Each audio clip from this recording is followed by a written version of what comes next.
उनसे ये है कि 26 तारीख को पूरा 6 महीने हो जाएंगे और सरकार को 7 साल हो जाएंगे 26 तारीख को ही। सरकार बात नहीं मान रही। 6 महीने आंदोलन को चलते हुए हो गए। दिल्ली को बहुत बॉर्डरों से घेर कर रखा है।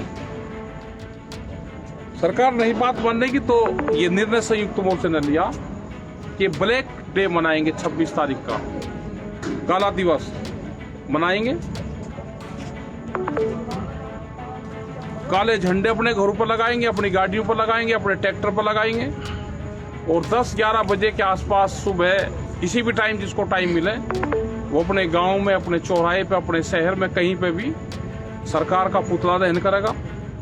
ये निर्णय वहां पे लिया गया है क्योंकि सरकार बात नहीं मान रही। कोरोना काल है, बड़ा प्रोग्राम दूसरा नहीं कर रहे, इसलिए ये है कि 26 तारीख को 6 महीने हो जाएंगे तो काला दिवस मनाया जाएगा।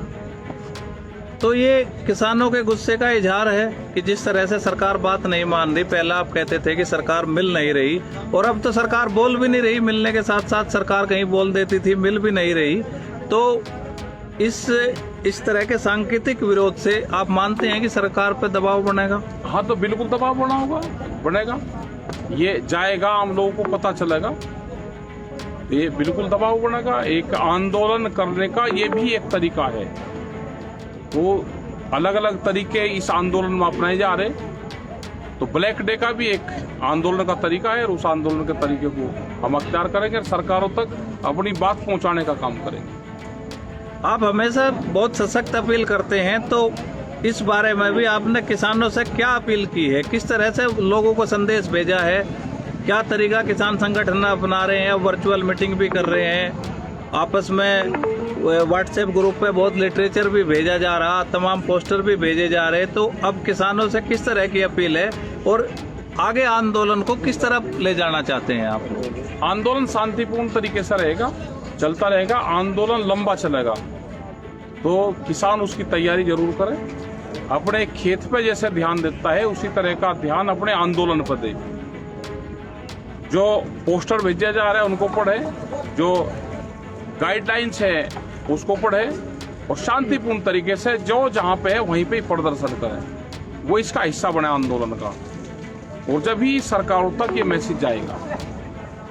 कोरोना का कोहराम किसानों को सरकारें और मीडिया मिलकर कर रही हैं बदनाम। एक सूची जारी की है हरियाणा सरकार ने कि देखिए किसान आंदोलन से आते हैं और गांव-गांव में कोरोना फैला रहे हैं, जबकि सच्चाई ये है कि कोरोना के केस आज तक किसी बॉर्डर पे आधिकारिक रिकॉर्ड में नहीं मिले हैं। अगर किसी किसान को हार्ट अटैक भी आता है, उसको हॉस्पिटल ले जाया जाता है तो जबरदस्ती उसको कोरोना का मरीज साबित करने का प्रयास किया जाता है। ऐसी घटना 2 दिन पहले भी सोनीपत के हॉस्पिटल में हुई है। जिनको कोरोना बताते हैं उनका पोस्टमार्टम देश में होता नहीं है, उनका पोस्टमार्टम भी हुआ, फिर भी मीडिया उनको कोरोना बता रही है। तो ये सरकार के साथ मिलकर जो है एक बड़ा अभियान किसान आंदोलन को बदनाम करने का है। टिकैत साहब, आप इससे कैसे निपटेंगे? इससे निपटेंगे सोशल मीडिया के माध्यम से निपटेंगे और अपने लोग समझदार हैं। गाँव में जो प्रचार होता है वो प्रचार पूर्ण रूप से झूठा प्रचार होता है। कोरोना का उद्गम स्थल ये आंदोलन नहीं है, ये तो कॉलोनियां हैं, ये तो घर हैं। पूर्ण रूप से ये घर है अपने और ये ना खाली होंगे। ये जिस तरह से मीडिया प्रचार कर रही है, जिस तरह से सरकारें उनके माध्यम से प्रचार करवा रही हैं कि किसान चला जाए। अगर कोरोना काल में देश में कानून आ सकते हैं तो कोरोना काल में ही देश में से कानून खत्म भी हो सकते हैं। अगर इतनी ज्यादा चिंता है तो आप कानून को वापसी ले लो, एमएसपी पे कानून बनाओ, उसकी घोषणा करो। देश में अगर कोरोना है, कोई बीमारी है तो उसके नाम पे आप हॉस्पिटल, ऑक्सीजन हॉस्पिटल का आप वो करो। गांवों में हॉस्पिटल बने हुए हैं, उनकी बिल्डिंगें बने हुई हैं, वहाँ पे कोई डॉक्टर नहीं है, दवाइयाँ नहीं है। सरकारों को पहले ध्यान देना चाहिए कि बीमार कोई आदमी है तो उसको अस्पताल मिले। किसान का रास्ता पार्लियामेंट जाता है, बीमार आदमी का रास्ता हॉस्पिटल जाता है, तो दोनों के रास्ते अलग अलग हैं। कोई भ्रम की स्थिति में ना रहे।